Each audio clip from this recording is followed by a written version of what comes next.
పానాలంటే ఎవ్వరికన్నా తీపే. First నా పానం దక్కితే చాలు, కడుమోళ్ళ గురించి ఆటెనక చూసుకుందంతి అనుకుంటారు కదా. అంతే కదా, పానం కంటే ఏది కూడా ఎక్కువ కాదు మరి. కానీ అసొంటిదోళ్ళ మిమ్మల్ని ఒక దావఖానకు తోలుకపోతా, ఆడ నర్సులు అప్పచెప్పిన పనిని ఎంత జిమ్మెదారుతో చేసిర్రో చూడుర్రి. మన నర్సులు కనబడ్డా మీరు క్షణార్థులు చెప్తారు పారు మరి. వైద్యం చేసే డాక్టర్లే కాదులా, కంటికి రెప్పలెక్క చూసుకునే నర్సులు కూడా దేవులతోని సమానం కదా.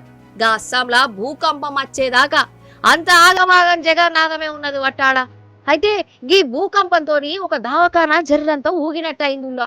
నర్సులకు అర్థమైనట్టున్నది, ఇక లెక్కకైతే గిట్ల భూకంపం వచ్చిందని ఎరకవుడుతోటే ఎవరి కాళ్ళు ప్రాణాలు కాపాడుకునేందుకు ఊరుకుతారు.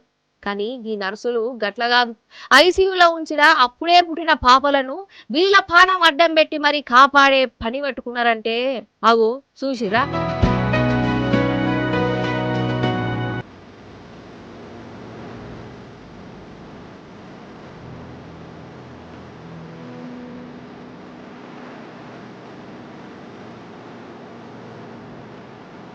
అగు నిజంగా ఎంత గ్రేట్ కదా.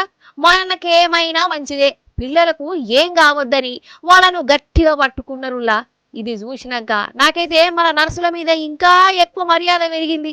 మనను సిస్టర్ సిస్టర్ అని ఎందుకు పిలుస్తారో అర్థమైంది. ఈ సంటోళ్ళ కోసం సొంత అక్క చెల్లెల లెక్క తన్లాడి అందరి మనసులను గెలుచుకున్నారు కదా వీళ్ళు.